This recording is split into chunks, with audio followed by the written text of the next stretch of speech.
ओम श्री वेद पुरुषाय नमः। नमस्कार। क्लास नंबर 625 श्रीमद् भगवद गीता जी शंकराचार्य जी के भाष्य के अनुसार आरंभ किया जाता है। ओम श्री सीता रामचंद्राभ्याम नमः। नमो गुरुभ्यः। ओम अथ काल देवताः श्री विक्रमी संवत् 2082 आश्विन कृष्ण पक्षा चतुर्दशी शुक्रवारः मघा नक्षत्रम उत्तरायणम वर्षर्तुः। ओम तत्सत्। श्री शंकराचार्याय गुरवे नमः। श्री भगवानुवाच असंशयं महाबाहो मनो दुर्निग्रहं चलम् अभ्यासेन तु कौन्तेय वैराग्येण च गृह्यते। अध्याय नंबर 6 और श्लोक नंबर 35। पुस्तक है गीता प्रेस गोरखपुर, बुक नंबर 10, शंकराचार्य जी के भाष्य वाली भगवत गीता जी। अच्छा जी, तो कल हमने इस श्लोक के अर्थ को देखा है और इसमें मुख्य बात क्या है कि अर्जुन जी ने ऐसा प्रश्न किया है कि मन का स्वभाव ही है चंचल होना, और आप चंचल अर्थात सदा एक विषय से दूसरे विषय पे जाते रहना, कभी भी एक विषय पे स्थिर नहीं होना। तो ऐसा जो लोक प्रसिद्ध सभी का मन ऐसा ही है, ये मन का स्वभाव है। तो अर्जुन जी ने कहा कि आपने ये जो कहा है योग, समत्वम का योग, अर्थात यहाँ योग का अर्थ पतंजलि योग आसन नहीं है। योग माने किस प्रकार आपने आत्म अज्ञान से बाहर निकलना है, आपने कैसे इस स्वप्न से बाहर निकलना है।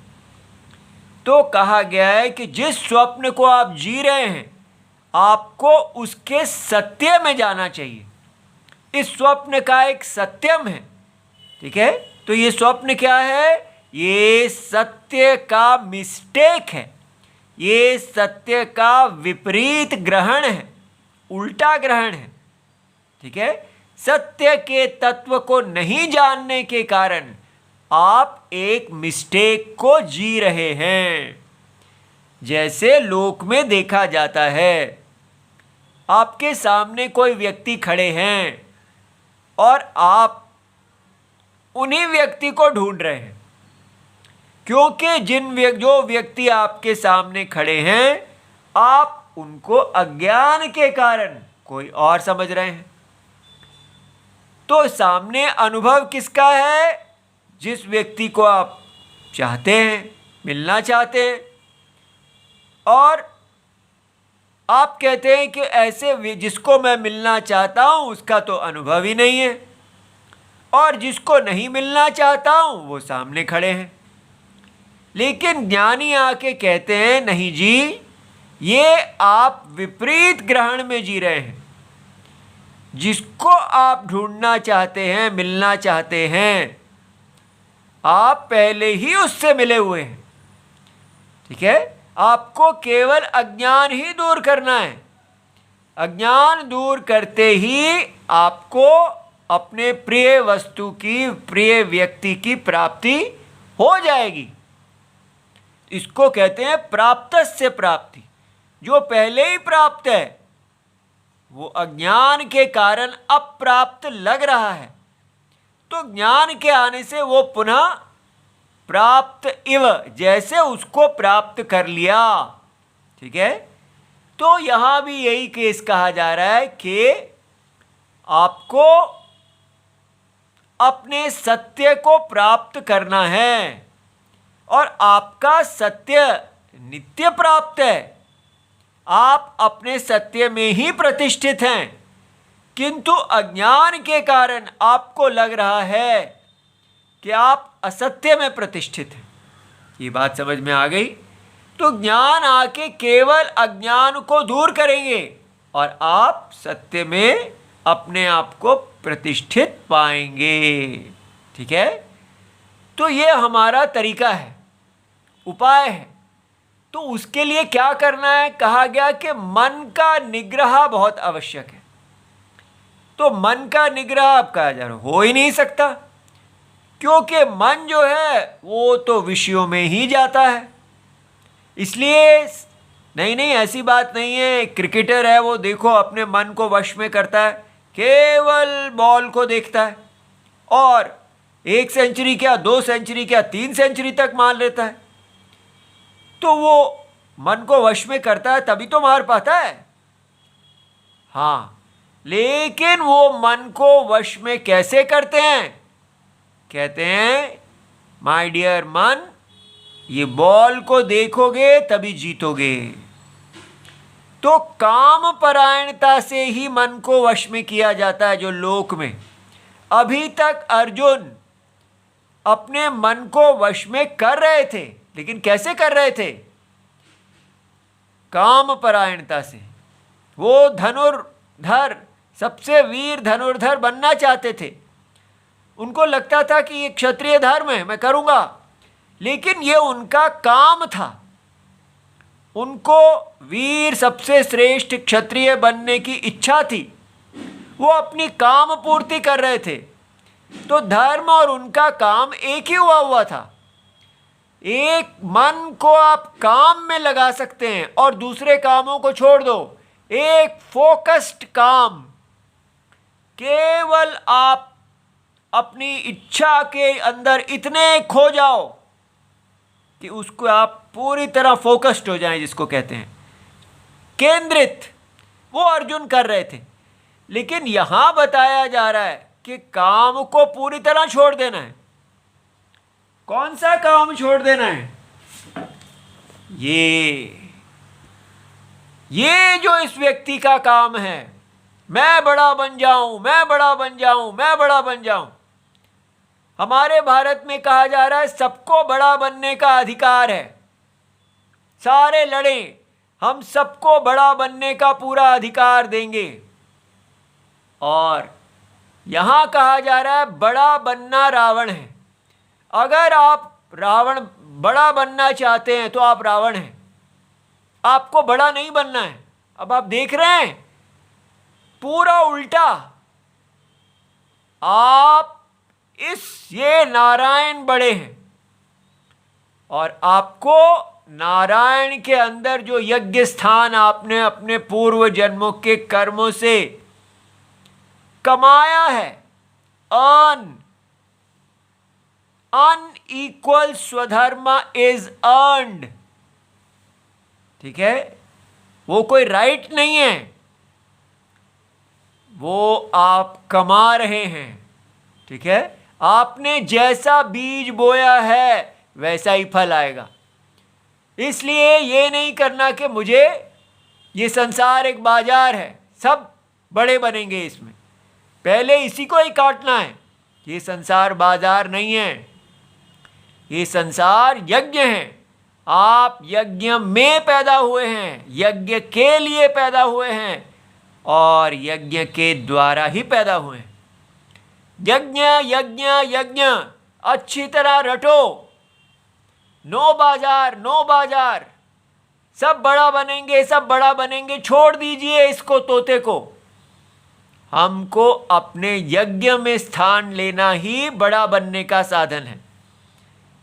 जब आप अपने वर्ण और आश्रम के अनुसार अपना यज्ञ स्थान धारण करेंगे तभी आप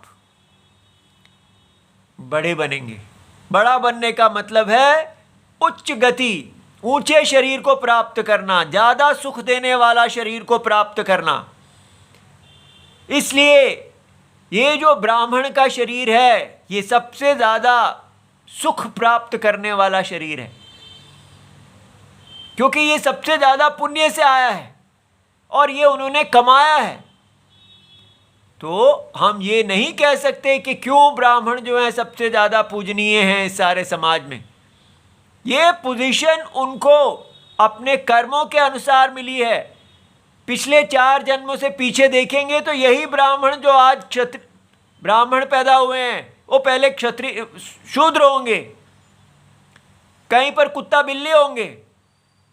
कर कर के वो अपने आप मेहनत करते करते यहाँ पहुँचे हैं और यहाँ भी बहुत बड़ा उनकी तपस्या है। ब्राह्मण धर्म कोई सरल नहीं है, क्षत्रिय धर्म सरल नहीं है, वैश्य धर्म सरल नहीं है, शूद्र धर्म सरल नहीं है, कोई धर्म सरल नहीं है, स्त्री धर्म सरल नहीं है। धर्म जो है वो सारे राग द्वेषों को वश में करके किया जाता है।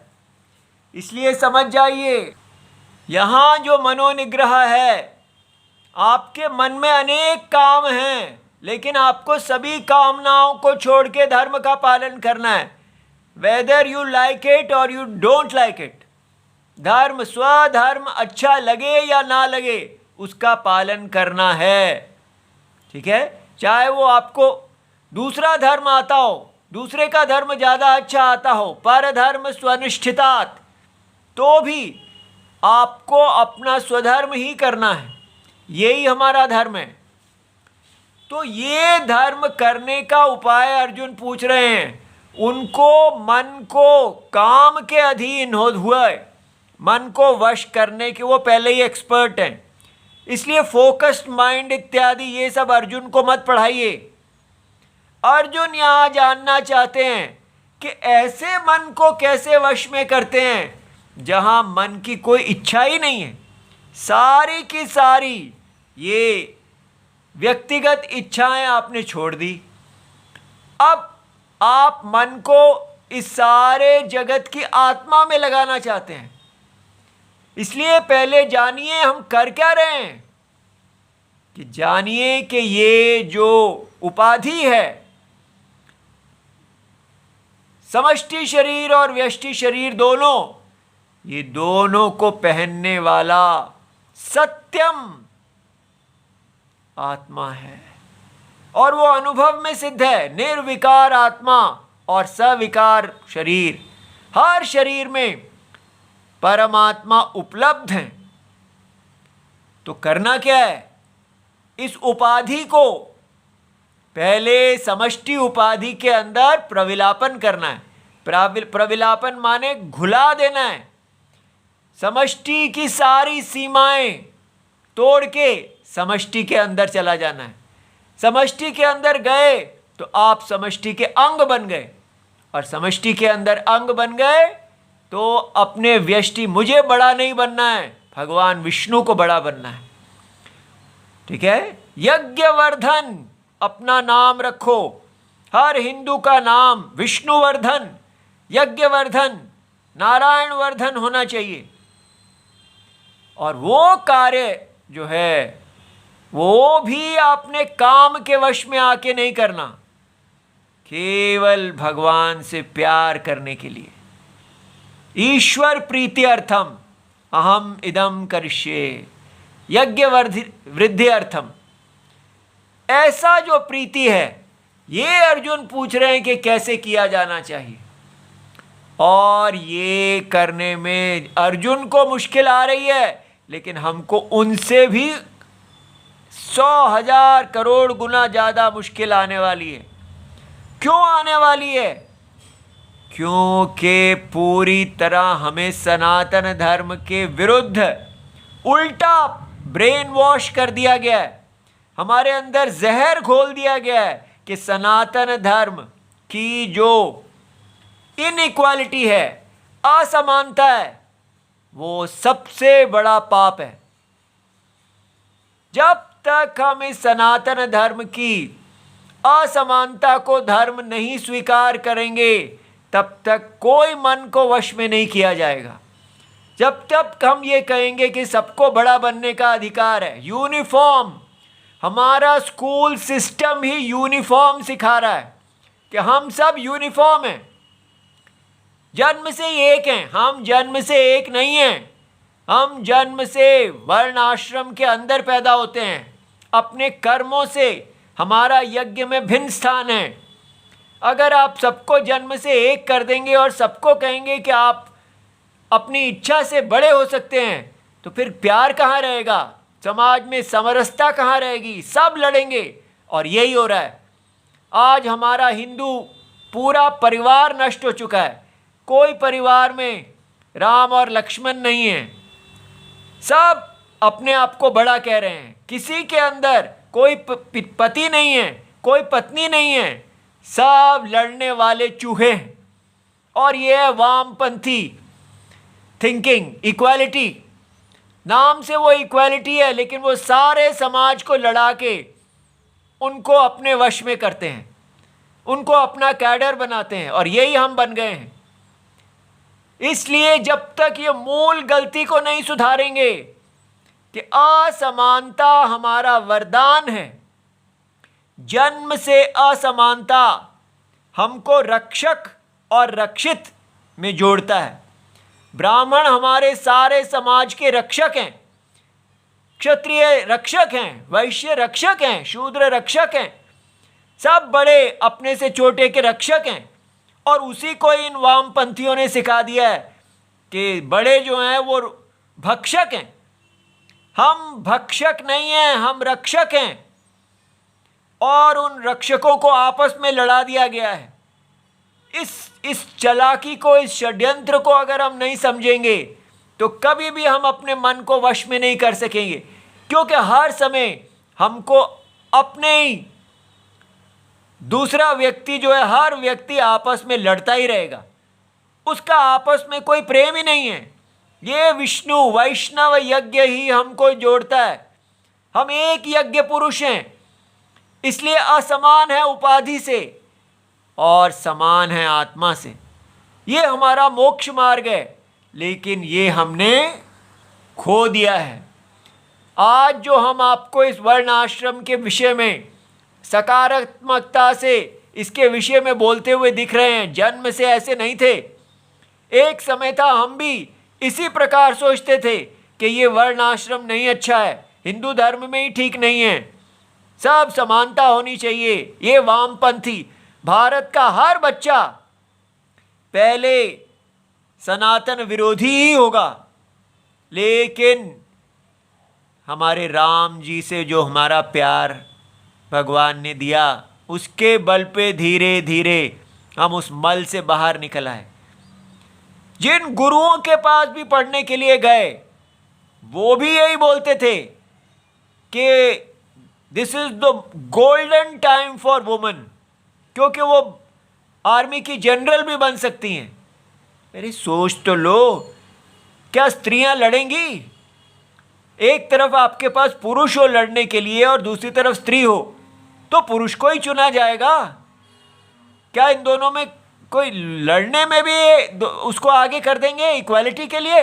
अगर इक्वालिटी है तो दोनों लड़के देखें, जो जिसमें ज़्यादा बल हो वो उसको रक्षक चुना जाएगा। नहीं, सबको अधिकार होना चाहिए। इस प्रकार वो गुरु लोग भी इक्वालिटी बाय बर्थ के चक्कर में थे। क्यों?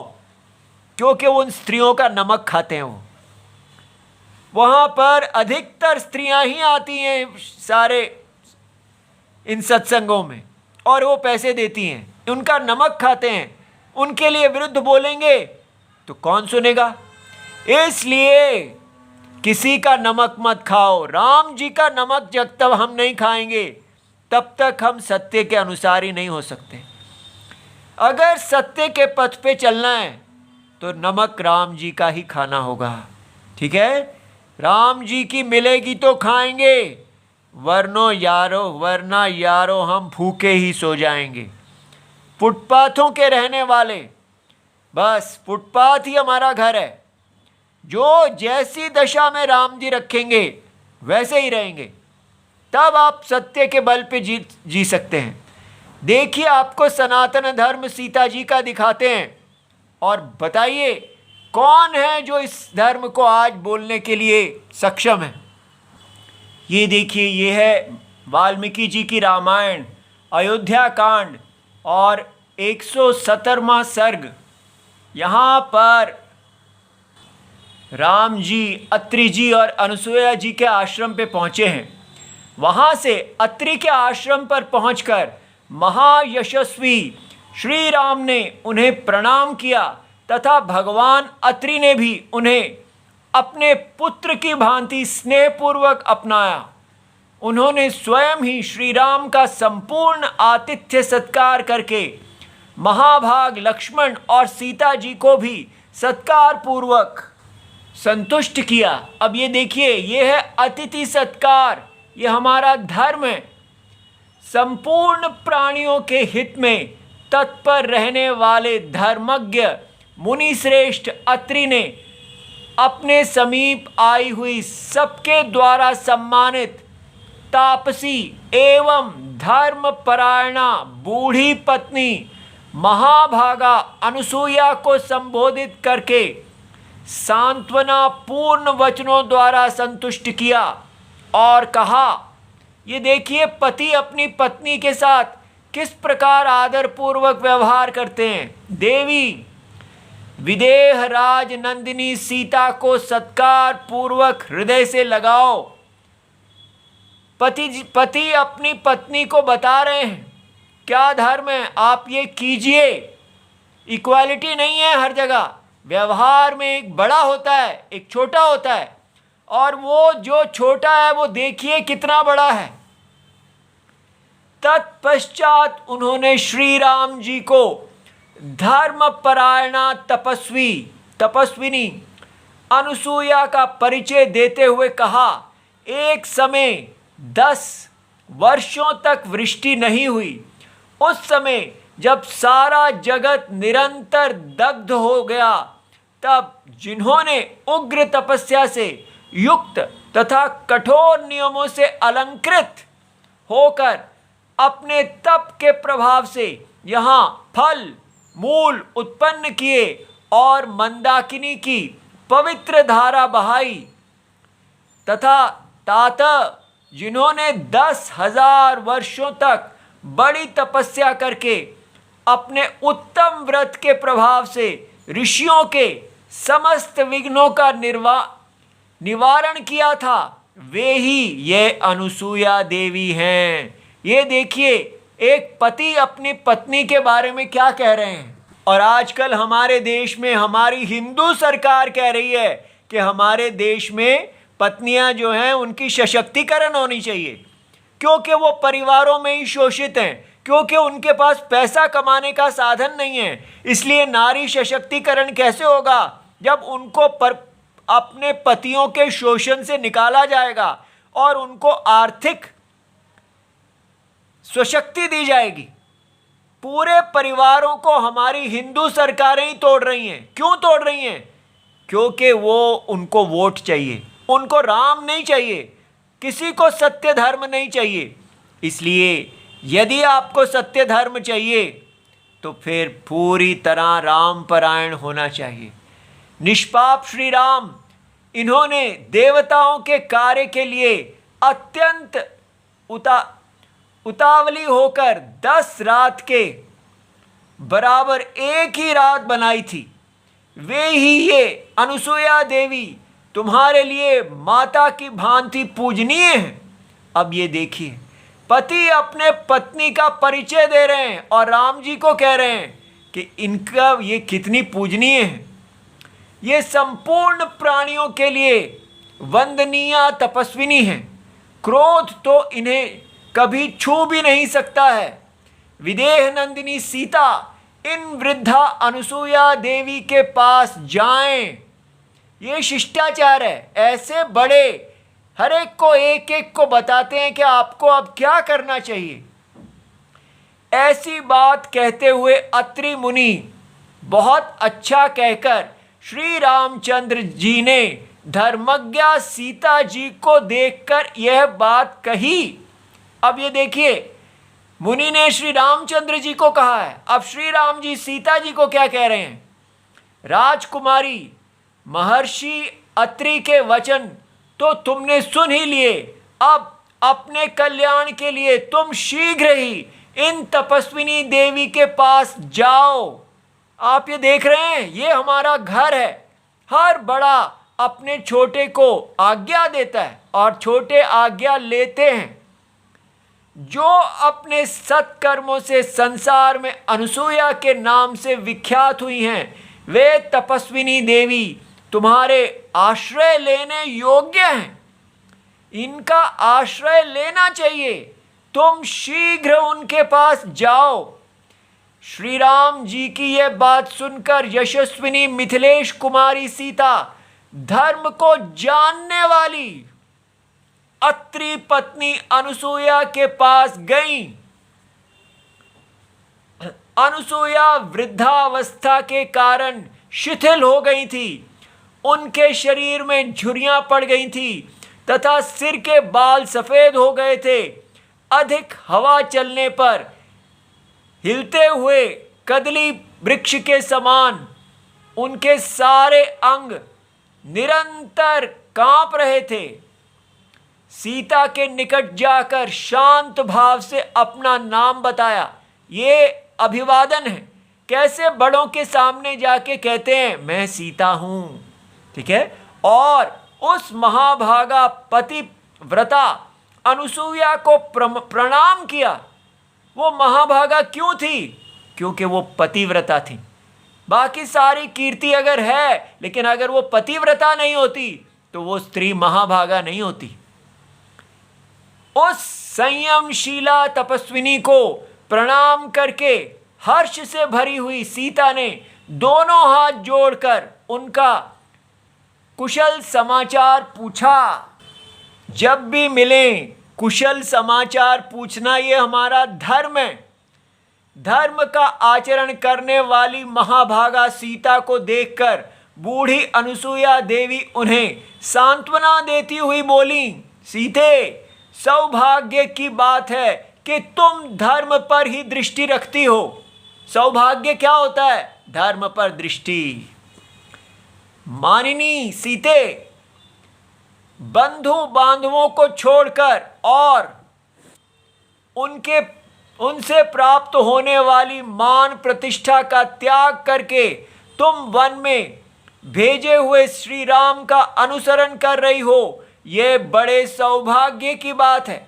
आप सोच सकते हैं, कोई कहेगा कि ये सीता का कितना दुर्भाग्य है कि उनको इतना दुख झेलना पड़ा, और इतनी बड़ी अनुसूया जी कह रही हैं कि ये सौभाग्य है कि आपने धर्म को चुना। अपने स्वामी नगर में रहें या वन में, भले हो या बुरे, जिन स्त्रियों को वे प्रिय होते हैं उन्हें महान अभ्युदयशाली लोक की प्राप्ति होती है। ये पुण्य का काम है, ठीक है। अपने जैसे भी पति भगवान ने दिए हैं उनके साथ प्रेम के साथ व्यवहार करके धर्माचरण करना। पति बुरे स्वभाव का, मनमाना बर्ताव करने वाला अथवा धनहीन ही क्यों ना हो, वह उत्तम स्वभावशाली नारियों के लिए श्रेष्ठ देवता समान है।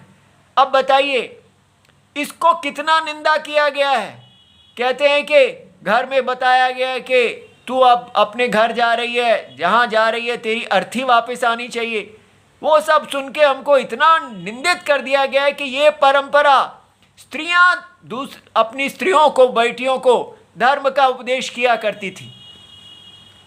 विदेह राजनंदिनी, मैं बहुत विचार कर कर भी पति से बढ़कर कोई हितकर बंधु नहीं देखती। वो विचार करती हैं कि धर्म ने तो ऐसा कहा है, किंतु क्या ये सत्य है?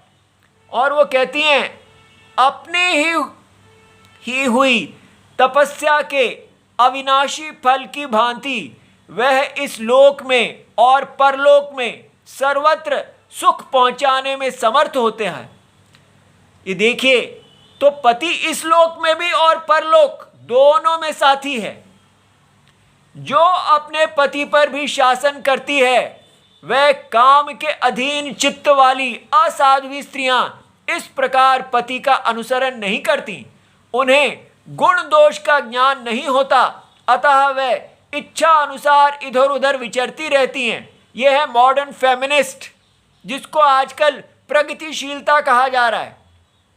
मिथिलेश कुमारी, ऐसी नारियां अवश्य ही अनुचित कर्म में फंसकर धर्म से भ्रष्ट हो जाती हैं और संसार में उन्हें अपयश की प्राप्ति होती है। ये देखिए कितनी मॉडर्न है अनुसूया जी, किंतु जो तुम्हारे समान लोक परलोक को जीतने वाली साध्वी स्त्री है, वह उत्तम गुण से युक्त होकर पुण्य कर्मों में संलग्न रहती है। अतः वे दूसरे पुण्य आत्माओं की भांति स्वर्ग लोक में विचरण करेंगी। अतः तुम इस प्रकार अपने इस पतिदेव श्री रामचंद्र जी की सेवा में लगी रहो। सती धर्म का पालन करो, पति को प्रधान देवता समझो और प्रत्येक समय उनका अनुसरण करती हुई अपने स्वामी की सहधर्मिणी बनो। इससे तुम्हें सुयश और धर्म दोनों की प्राप्ति होगी। ये है हमारा मंगल धर्म।